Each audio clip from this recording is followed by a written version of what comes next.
네, 오늘 이 시간 우리가 함께 나눌 하나님 말씀은 베드로전서 4장 7절 한 절의 말씀입니다.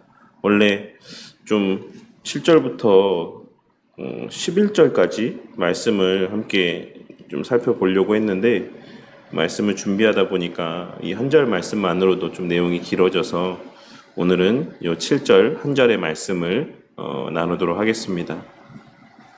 우리는 지난 시간에 지난 시간이라고 표현하지만 사실 근 2주가 넘었죠. 2주 동안 수요예배를 안 드렸으니까 그 지난 시간에 우리가 함께 나눈 말씀들 가운데 이제 칭의의 결과로 말미암는 성화의 삶에 대해서 우리가 함께 살펴보았습니다.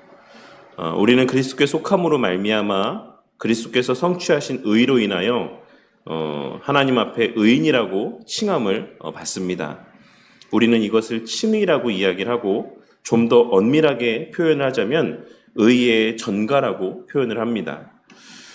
의의 주입이 아닌 그리하여 우리의 존재 본질 자체가 의로워진 것이 아닌, 그러니까 완전 내면까지도 의로운 존재로 변화된 것이 아닌 그리스도께 속하게 되므로 예수님의 성취하신 그 의가 우리의 의로 여겨지게 되고, 그리하여 우리는 여전히 죄 가운데 있지만 여전히 우리 각자의 삶의 모습을 돌아보면 죄로 가득한 죄에 허덕이는 삶을 살아가는 가운데 있지만 하나님 편에서 우리를 보실 때에는 의로운 자, 의인이라고 역임을 받는 자들이 된 것입니다. 그렇게 우리는 그러한 은혜를 로만 카톨릭과 같이 의화라고 이야기하지 않고 칭의라고 부르는 것입니다. 하지만 우리 안에 여전히 죄된 예전의 본성이 남아있다라고 할지라도 그 죄된 본성이라고 하는 것은 마치 본 줄기에서 떨어져 나온 가지와 같이 날이 갈수록 그 힘이 쇠약해져 갈 수밖에 없습니다. 우리의 거듭난 그 순간에는 여전히 죄된 본성이 우리의 거듭나기 이전과 전혀 다를 바 없이 혈기왕성하게 우리의 삶 가운데 나타난다라고 할지라도 시간이 흘러갈수록 그 사람이 진정으로 거듭난 자가 맞다라고 한다면, 그 사람이 진정으로 죄의 권세에서 끊어져 하나님의 은혜 가운데 그리스도께 접붙임 받은 자가 맞다라고 한다면 시간이 흐를수록 그 죄된 본성은 점차 그 힘을 잃어가고 그 모습 또한 날이 갈수록 희미해져 가게 되어 있는 것입니다. 하지만 그와 동시에 우리는 단순히 죄의 권세로부터 단절되기만 한 것이 아닌 참된 생명의 근원이자 의의 본질이라고 할 수 있는 예수 그리스도께 접붙임 바 되었기 때문에 의에 대하여서는 점차 살아나는 삶을 살아가게 되어 있기도 합니다. 단순히 죄를 짓지 않는 삶에 머무는 것이 아닌 의에 대하여 사는 삶을 살게 된다라는 것입니다. 이것이 성경에서 말하는 죄에 대하여 죽고 의에 대하여 사는, 우리가 죄의 권세에서 자유하게 되어 예수 그리스도께 접붙임 바 된 참된 생명을 공급받게 된 자들의 나타날 수밖에 없는 본질적인 삶의 모습이라고 할 수가 있는 것입니다. 이 모든 일들은 우리의 신앙의 삶 가운데 일어날 수도 있고 일어나지 않을 수도 있는 일이 아닙니다. 거듭난 자가 이러한 일들을 경험할 수도 있고 경험하지 못할 수도 있는 일들이 아니다라는 것입니다. 왜냐하면 칭의와 마찬가지로 성화, 즉 죄에 대해서 죽고 의에 대하여 사는 것은 구원에 있어 선택의 영역에 속한 것이 아닌 본질의 영역에 속한 것이고, 또한 동시에 성화의 주체 또한 우리가 아닌 성령 하나님이시기 때문에 그렇습니다. 그런데 그렇다라고 한다면 하나님께서 어차피 알아서 다 해주시는 일인데 오늘 말씀에서 베드로 사도는 왜 이토록 성도들을 향하여서 행함에 대해서 강조하고 있는 것이겠습니까? 우리가 성화라고 하는 것도 성령 하나님께서 행하시는 일이다라고 하는 것을 잘 알고 있음에도 불구하고 왜 베드로 사도는 이 베드로전서 전체의 내용을 통해서 행함에 대해서 그토록 강조하고 있는 것이겠습니까? 그것은 성도님들도 잘 알고 계시겠지만 다시 한번 말씀드리자면 하나님께서는 과정이 생략된 결과의 은혜만을 주시는 분이 아닌 과정이 포함된 은혜를 주시는 질서의 하나님이시기 때문에 그렇습니다. 그렇게 우리 주 예수 그리스도의 대속의 사역으로 말미암아 우리는 저절로 그리스도께 속하게 되고 저절로 그리스도인의 행실을 나타내 보이게 되는 것이 아닌 그 대속의 사역으로 말미암아 허락된 성령 하나님의 임재와 내주하심의 은혜의 결과로 그리스도께 속하게 되고 그리스도인의 행실을 나타내 보이게 되는 것입니다. 우리의 구원이라고 하는 것, 우리가 지금 이 순간 누리고 만끽하고 있는 구원의 은혜라고 하는 것은 성부 하나님의 계획에 기초하고 성자 예수님의 실행 가운데 근거하며 성령 하나님의 적용하심의 과정으로 우리에게 주어진 은혜다라고 하는 사실을 우리는 기록된 말씀의 내용을 통해 발견하고 깨달을 수 있어야지만 됩니다. 그리고 그러한 측면에서 우리는 분명하게 알 수는 없을지라도 구원받은 자, 그리고 구원에 속한 자에게 어느 정도는 외적으로 발현되고 다른 이들에게도 목도되어질 수밖에 없는 구원의 결과적인 모습들이 있다라고 하는 사실을 알 수 있습니다. 그리고 베드로 사도는 바로 그러한 사실을 이 베드로 전서의 말씀의 내용을 통해 계속해서 증거하고 있는 것입니다. 구원을 받은 자라고 한다면, 너희들이 은혜를 아는 자라고 한다면, 은혜를 경험한 자라고 한다면 너희들의 삶 가운데는 이러이러한 모습이 있어야지만 된다라고 하는 것을 계속해서 반복적으로 언급하고 있는 것입니다. 베드로 사도는 지난 시간 우리가 함께 나눈 말씀을 통하여서 이제 우리는 죄의 권세에서 자유한 자들이 되었다라는 사실을 강조하며 죄에 대하여 죽고 의에 대하여 사는 삶을 살 것을, 그러한 삶을 살기 위해 애쓸 것을 말씀을 하고 있습니다. 그리고 그러한 삶을 위하여서 그리스도의 마음, 즉 겸손의 마음을 가질 것을 강조했던 것입니다. 그리고 오늘 말씀은 그러한 말씀에 이어지는 내용으로 오늘 말씀에서는 우리가 어떻게 그러한 그리스도의 겸손한 마음을 갖고 그리스도인의 합당한 삶을 살 수 있는 것인지를 말씀하고 있는 내용이라고 할 수 있습니다. 앞서도 말씀드렸던 것처럼 그리스도인으로서 살아간다라고 하는 것, 곧 성화의 삶을 살아간다라고 하는 것은 성령 하나님께서 행하시는 역사입니다. 하지만 그 성령 하나님의 역사는 우리의 의지나 뜻과는 아무 상관이 없이 일어나는 역사가 아닙니다. 쉽게 말해서 이미 여러 차례 말씀드렸던 것처럼 우리는 로봇이나 꼭두각시와 같이 성령 하나님께서 이끄시는 대로 그렇게 성화되어져 가는 것이 아니라 성령 하나님께서는 성경을 기록해 하실 때도 그러하였던 것처럼 성경의 기록자들을 통하여서 성경 말씀을 기록해 하실 때도 그러하셨던 것처럼 우리의 성향과 우리의 의지를 사용하셔서 우리의 성향과 의지 가운데 감동을 주시고 영감을 주셔서 성화되어져 가게 하시는 것입니다. 그리고 그 과정에서 가장 주되게 사용하시는 것이 바로 우리가 잘 알고 있는 바와 같이 기록된 하나님의 말씀인 것입니다. 그런데 우리는 말씀을 보고 또 말씀을 바르게 보기 위해, 그리고 그 말씀을 통해 깨닫게 하신 바대로 살아갈 수 있기를 위해 우리가 더욱 힘써야 되는 것이 무엇인지를 절대 잊지 말아야지만 됩니다. 그것이 바로 오늘 말씀에서 베드로 사도가 말씀하고 있는 바와 같이 정신을 차리고 근신하여 기도하는 것입니다. 사실 이 말씀은 기도하라는 명령처럼 기록이 되어 있지만, 그러니까 이 7절의 말씀을 한번 보시면 이 말씀에서의 명령하고 있는 것이 기도인 것처럼 이해가 되게끔 번역이 되어 있지만 실제 원문에는 기도가 목적의 의미로 기록이 되어 있습니다. 그러니 원문의 의미대로 이 말씀을 다시 해석을 하자면 기도하기 위해서 정신을 차리고 근신해라 라는 의미의 말씀으로 기록이 되어 있는 것입니다. 그러니까 오늘 말씀에서 베드로 사도가 강조하고 있는 것은 기도라고 하는 행위 그 자체라기보다는 기도하기 위해서 갖추어야 될 마음 자세에 대해서 더욱 강조하고 있는 것이라고 할 수 있는 것입니다. 그렇기에 NIV 성경에서도 그와 같은 의미로 번역이 되어 있는 것을 NIV 성경을 보시는 분들은 확인할 수가 있는 것입니다. 그렇다면 베드로 사도는 왜 이토록 기도를, 그리고 기도를 위하여서 또 필요한 마음가짐들을 강조하고 있는 것이겠습니까? 그것은 기도만이 하나님의 은혜가 우리에게 부어지는 통로가 되기 때문에 그렇습니다.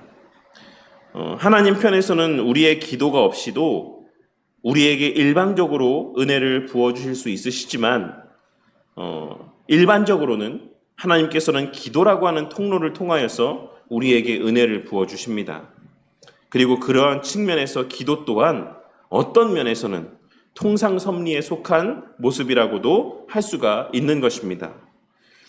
하나님께서는 기적적인 사건과 같은 비상섭리를 통해서도 우리에게 은혜를 부어주시기도 하지만 제가 죽을 병에 걸렸는데 하나님께서 기도라고 표현해야 되나요? 어쨌든 특별한 은혜 가운데 이제 죽을 병에서 낫게 하시는 은혜들을 부어주시기도 하지만 일반적으로는 그러니까 훨씬 더 보편적인 경우에는 우리의 기도라는 수단들을 통해서 하나님의 은혜를 부어주신다라는 것입니다.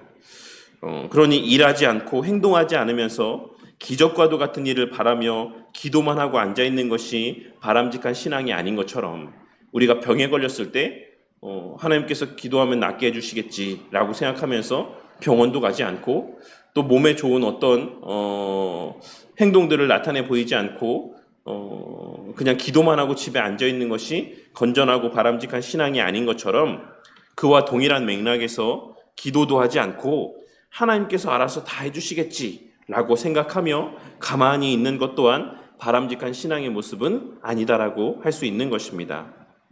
그리고 그 사실을 우리는 예수님께서 친히 기도하셨다라는 사실을 통해서도 분명하게 확인할 수 있습니다. 예수님께서는 그 자신이 분명 하나님이셨음에도 불구하고 늘 습관처럼 기도하심으로 우리의 삶의 본을 나타내 보여주셨던 것입니다. 그리고 그렇기에 우리 믿음의 선배들은 지난 주일 예배 때도 언급했고 오늘 새벽에도 언급했던 것처럼 하이델베르크 요리문답 116문답의 내용에서 그리스도인이 기도를 해야지만 되는 이유에 대해서 설명을 하며 하나님께서는 그의 은혜와 성령을 오직 탄식하는 마음으로 쉬지 않고 구하고 그것에 대해서 감사하는 사람에게만 주시기 때문이라고 이야기하고 있는 것입니다. 오늘 본문 말씀에서 정신을 차리고 근신하라 라고 하는 이 표현의 의미는 먼저 분별력을 가지고 마음을 잘 통제하라는 의미와 또한 침착해라, 냉정해라, 정신을 맑게 해라 라고 하는 의미를 지니고 있는 표현입니다. 그리고 그와 더불어 만물의 마지막이 가까이 왔다라는 사실을 언급하고 있다라는 점에서 만물의 마지막이 가까워져 갈수록 말세의 때가 더욱 분명하여져 갈수록 우리를 침착하지 못하게 만드는 일들이 많이 있고 우리의 정신을 흐려지게 만드는 일들이 많이 있을 것임을 우리는 쉽게 추론할 수 있고 또 그 분별력을 흐트려 놓으려고 하는 수많은 잘못된 주장들과 가치들이 등장할 것이다라고 하는 사실을 짐작할 수가 있습니다. 하지만 우리는 성경에 기록된 말세라고 하는 때가 장차 임하게 될 어느 특정한 시기를 언급하는 것이 아니다라고 하는 사실을 잘 알고 있습니다. 베드로 사도는 지금 이 편지를 읽고 있는 2000여 년 전의 시대를 살고 있는 성도들을 향하여서도 너희들이 지금 살고 있는 이 시기가 바로 말세의 때다. 마지막 때가 가까워져 온 때다라고 말씀하고 있는 것이고 베드로 사도는 그러한 표현들을 통하여서 베드로 사도가 편지를 쓰고 있는 그 순간이 바로 만물의 마지막이 가까이 온 때라고 말씀을 하고 있는 것입니다. 그와 마찬가지로 모든 시대를 살아가는 모든 그리스도인들은 각자의 시대 속에서의 말세의 때, 만물의 마지막이 가까이 온 때를 살아가고 있는 것이다라고 하는 사실을 늘 명심하고 살아가는 저와 우리 모두가 되기를 바랍니다. 물론 예수님께서 재림하실 분명한 때가 있습니다. 예수님께서 그 육신으로 이 땅에 재림하실 그러한 궁극의 종말의 때가 정해져 있는 것도 사실이지만 성경에서 언급하고 있는 말세의 때, 종말의 때라고 하는 것은 언제나 그들이 살아가고 있는 그 당시를 언급하고 있다는 사실을 우리가 결코 잊어서는 안 되는 것입니다. 비록 우리의 이 살아생전에 우리가 이 땅에서 눈을 감기 전에 예수님께서 재림하시지 않는다라고 할지라도 그럼에도 불구하고 우리는 우리 각자의 시대를 말세의 때로 여기며 우리의 살아가고 있는 이 시대가 바로 만물의 마지막이 가까이 온 때라는 것을 인지함 가운데 종말론적인 신앙 가운데 살아가는 자들이 되어야지만 하는 것입니다. 그리고 그것이 바로 성경이 말하는 바른 신앙의 모습이자 바른 그리스도인의 모습이라고 할 수가 있는 것입니다. 그렇다면 오늘 말씀에서 베드로 사도가 말씀하고 있는 사단이 성도들의 분별력을 흐려지게 만들고 그 자신의 마음을 통제하지 못하도록 미혹하는 수단은 무엇일 것이라고 생각하십니까? 그것은 바로 지금 우리가 살아가고 있는 지금의 때가 말세의 때가 아니고 지금 우리가 살아가고 있는 날들 가운데 그 마지막의 순간들이 지금과는 아주 멀리 자리하고 있을 것이다라고 착각하게 만드는 것입니다. 우리 성도님들에게는 이 만물의 마지막이 가까이 왔다라고 하는 이 말이 긍정적인 어떤 말들로 표현들로 들리지 않으시겠지만 긍정적인 표현으로 들리시는 분도 있을 수도 있지만 대부분은 그렇지 않겠죠. 오늘날 이 시대를 살아가는 사람들에게 이제 좀 있으면 종말의 때가 와. 이제 세상이 끝나. 라고 하는 말을 하면 이 시대를 살아가는 상당수의 사람들은 어떤 반응을 보이겠습니까? 와, 이제야 끝이 왔구나. 라고 하는 이런 반응을 나타내 보이겠습니까? 아니면 아직 안 되는데 벌써 그 마지막 때가 임하면 안 되는데 이런 반응을 보이겠습니까? 아마도 후자의 반응을 나타내 보이는 사람들이 훨씬 더 많을 거라고 생각을 합니다. 그런데 오늘 말씀에서의 이 베드로 사도의 편지를 읽고 있는 당시 그리스도인들에게는 바울 사도의 이 말이 어떻게 들려졌을 거라고 생각하십니까? 이제 마지막 때가 다가왔어. 이제 얼마 남지 않았어. 이 말이 우리에게는 상당히 부정적인 뉘앙스로 들려지는 말들이겠지만 이 편지를 읽고 있는 당시 수신자들에게는 베드로 사도의 이 말은 너무나도 위로가 되는 말이었고 너무나도 소망이 되는 말이었을 것입니다. 왜냐하면 당시 그리스도인들에게 있어 그리스도인으로서 살아간다라고 하는 것은 너무나도 힘든 일이었기 때문에 그렇습니다. 그러한 당시 성도들을 향해서 베드로 사도는 조금만 참어, 조금만 버텨.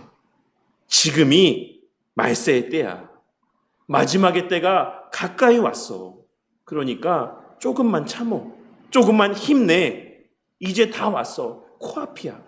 라고 하는 뉘앙스로 오늘의 이 말씀을 전달하며 그들을 격려하고 그 힘든 시간들을 잘 이겨내도록 기도할 것을 독려하고 있는 것이라고 할 수 있는 것입니다.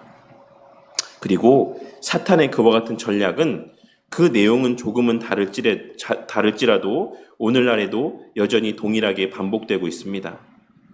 성경은 우리가 사는 지금 이 순간이 말세의 때라고 이야기하고 있고 하나님께서는 우리의 매일의 삶이 그 삶의 마지막을 코앞에 두고 살아가는 삶이라고 이야기하고 있음에도 불구하고 사탄은 아니야.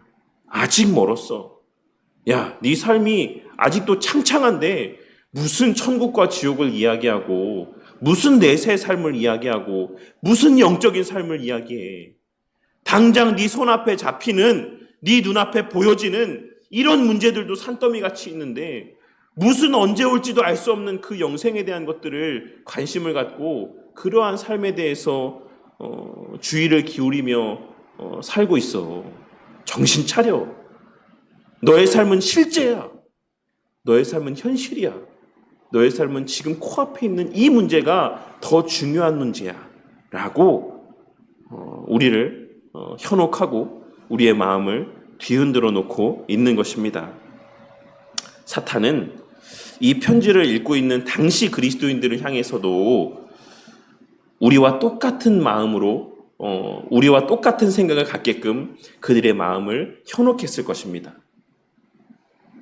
끝은 멀었어. 너희들 고통이 곧 끝날 것 같지? 예수님 곧 재림할 것 같지? 곧 말세의 때가 올 것 같지? 그렇지 않아. 예수님은 안 와. 너희들의 고통은 10년, 20년, 30년, 50년 계속될 거야. 그래도 이렇게 신앙생활 할 거야? 당장 네 자식이 이렇게 고통받고 굶주림 가운데 살아가는 거 그냥 보고만 있을 거야? 지금 현실의 삶에 집중해. 예수님은 오지 않아.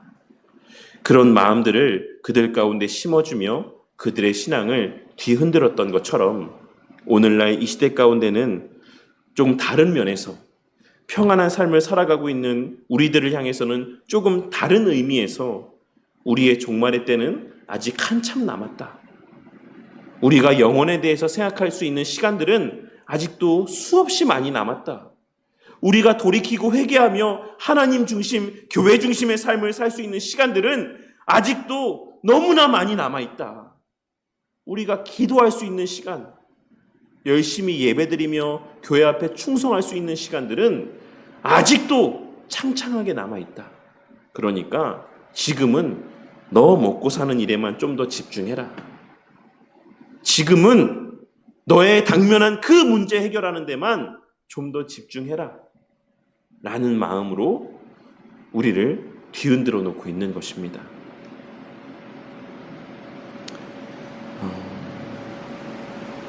그리고 그러한 사단의 미혹 가운데 우리는 죽음이라고 하는 것이 우리의 삶에서 너무나도 멀리 있는 것처럼 착각하게 되고 영혼과 관계된 시급한 문제들과 우리의 영혼과 관계된 정말 중요한 문제들은 뒷전으로 미뤄두게 됩니다. 그러한 사단의 미혹 가운데 우리는 정말 중요한 문제가 무엇인지를 깨닫지 못하고 분별하지 못하고 하나님께서 기록된 말씀을 통해 그것이 정말 중요한 문제다라고 수도 없이 우리에게 이야기하고 있음에도 불구하고 사단의 이와 같은 미혹에 넘어져서 그것을 중요한 것으로 여기지 않고 중요하지 않은 일들을 내 삶의 중요한 일인 것처럼 착각함 가운데 살아가고 있는 것이 우리의 삶의 모습이라고 할 수가 있는 것입니다. 그리고 그러한 자들을 향해서 오늘 말씀에서의 베드로 사도는 정신 차려라. 마음을 다잡아라. 무엇이 진짜 중요한지 한번 곰곰이 생각해봐라. 네가 지금 고민하고 있는 그 문제들, 네가 지금 염려하고 있는 그 문제들이 정말로 너희들이 내일 당장 지금 이 순간 죽음을 맞이할 때 그렇게 중요한 일이냐? 라고 하는 것을 묻고 있는 것입니다. 오늘 말씀에서 베드로 사도는 그 별것 아닌 일들 때문에 마음이 나뉘어져서 너희들이 기도하지 못하고 있다라고 말씀하고 있습니다. 오늘 말씀을 통해 내가 지금 고민하고 염려하는 그 문제가 정말 의미 있고 가치가 있는 고민인지를 진지하게 한번 생각해 볼 수 있는 저와 우리 모두가 되기를 바랍니다. 이미 여러 차례 제가 말씀을 드렸던 것 같은데 우리 성도님들은 한 달 전에 내가 어떤 고민 때문에 정말 죽을 똥 살 똥 했는지 기억나는 성도님들이 있습니까? 1년 전에 내가 어떤 고민과 염려 때문에 근심했는지 기억나는 분 있으십니까? 그리고 혹 기억나는 분들이 있다라고 한다면 지금의 나의 삶과 비춰봤을 때, 지금의 나의 상황과 비춰봤을 때 그때 내가 고민했던 그 문제들이 정말 지금 생각해도 그처럼 큰 문제였다라고 생각이 되십니까? 아마도 거의 대부분은 그렇지 않을 것이다라고 생각합니다. 우리는 심지어는 어제 했던 고민도 어떤 고민을 했는지 기억하지 못할 만큼 별것도 아닌 일들로 고민하며 근심하며 우리의 삶의 귀한 시간들을 허비하며 살아가고 있을 때가 많이 있는 것입니다. 사탄은 그와 같이 언제나 별것 아닌 일들로 우리를 근심하게 만듭니다. 사탄은 언제나 별거 아닌 일들로 우리의 마음이 나뉘어지게 만들고 분주하게 만들어서 기도하지 못하게 합니다. 아유, 내가 지금 기도하고 있을 때가 아니지. 내가 지금 이 일을 해야 되는데 내가 지금 가만히 앉아서 기도하고 있을 때가 아니지. 기도할 시간이 어딨냐. 그런데 지나보면 기도도 하지 못할 만큼 내가 중요한 일이다라고 생각했던 그 일들은 사실 내가 하지 않아도 내 삶에서의 어떤 큰 일들이 일어나는 일들이 아닌 경우들이 대부분입니다. 저나 성도님들이나 기도만 하려고 하면 평소에는 잘 생각나지도 않았던 일들까지 막 머릿속에 떠올려졌던 그런 경험들이 없으십니까? 저는 그렇습니다. 저는 기도만 하려고 앉으면, 기도만 하려고 눈을 감으면 평소에는 생각도 하지 않았던 교회의 여러 가지 일들이 막 생각이 나요. 아, 이 일도 해야 되는데, 저 일도 해야 되는데. 그래서 그런 생각들을 막 하다가 정작 기도하는 데 집중하지 못하고 그냥 흐지부지 그 기도의 시간들을 흘려보낼 때가 너무나도 많이 있습니다. 우리 성도님들은 그런 경험들이 없으십니까? TV 볼 때는 그렇지 않은데, 유튜브 볼 땐 그렇지 않은데, 딴 생각이 전혀 나지 않고 그냥 너무 집중해서 막 1시간, 2시간 가는지도 모르게 정신없이 벌써 이렇게 시간이 갔어? 벌써 새벽이야? 이렇게 시간이 흘러갈 만큼 집중해서 그 영상들을 시청하고 그렇게 시간들을 보내는데, 기도만 하려고 하면 온갖 잡다한 생각들이 우리의 머릿속에 떠올려지는 것을 경험한 적이 없으십니까? 왜 그렇겠습니까? 그것은 사탄이 우리가 기도하는 것을 그만큼 원하지 않기 때문에 그렇습니다. 사탄은 우리가 기도하지 않기를 바라기 때문에 그렇습니다. 너무나 진부한 말이고 진부한 표현이지만 사탄은 기도하는 사람을 가장 두려워합니다. 그래서 우리로 하여금 기도하지 못하도록 온갖 생각들을 떠올리게 하고 우리를 기도에 집중하지 못하도록 방해하는 것입니다. 왜냐하면 사탄은 우리보다도 더 기도가 우리에게 어떤 유익이 되는지를 잘 알고 있기 때문에 그렇습니다. 이 사실을 깨닫고 기도하기 위해 애쓰는 저와 우리 모두가 되기를 바랍니다. 공교롭게도 요즘에 최근에 제가 의도한 바는 아닌데 계속해서 이런 기도와 관계된 본문의 내용들이 이렇게 좀 다뤄지고 있는 것을 보면서 저 자신도 좀 신기하게 좀 느껴지고 있습니다. 저나 우리 성도님들이나 말씀을 보기에 앞서서 기도하고, 말씀을 보고 난 이후에 기도하고, 말씀을 듣기 전에 기도하고, 말씀을 듣고 난 이후에 기도하며, 또 말씀을 보기 위해서, 말씀을 제대로 듣기 위해서 기도하는, 그리고 또 기도할 수 있기를 위해서 기도하는 저와 우리 모두가 되기를 바랍니다. 하나님께서는 우리의 그와 같은 기도를 절대로 모른 척하지 않으십니다. 그리고 그러한 기도 가운데 하나님의 예비하신 은혜와 성령 하나님의 충만한 임재를 체험케 하시고, 그 성령 하나님의 조명하여 주심의 은혜 가운데 말씀의 의미가 깨달아지게 하시고, 또한 내 삶에서의 지금 나에게 그토록 크게 보여졌던 문제들이 실상은 아무것도 아닌 것임을 깨닫게 해 주실 것입니다. 그리고 또한 우리에게 이미 허락된 은혜들을 보게 하실 것이며, 그 순간에도 함께 하시는, 지금 이 순간에도 함께 하시는 하나님을 보게 하심으로 말미암아 평안과 위로와 기쁨과 감사를 풍성히 허락하여 주실 것입니다. 그리고 더 나아가 그리스도의 겸손한 마음을 품게 하시고 풍성한 사랑의 마음들을 갖게 하심으로 온갖 범죄함으로부터 우리 자신을 지킬 수 있게 하여 주실 것입니다. 그리고 그러한 우리들을 통하여서 우리가 속한 이 교회 공동체를 더욱 든든히 세워가게 하시고 하나님의 나라를 더욱 분명하게 드러내 보이게 하여 주실 것입니다. 이 모든 은혜가 기도를 통해 주어지는 것임을 다시 한번 깨닫게 되는 은혜가 있으시기를 바랍니다.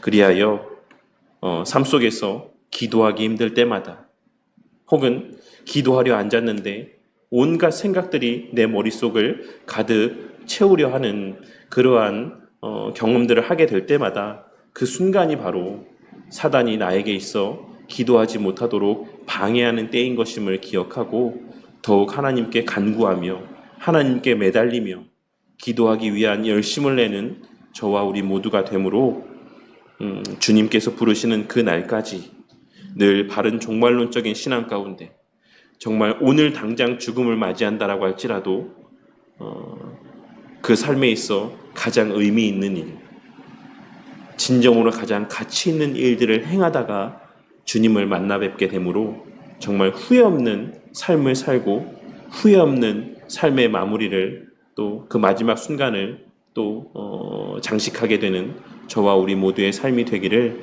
주님의 이름으로 간절히 축원합니다.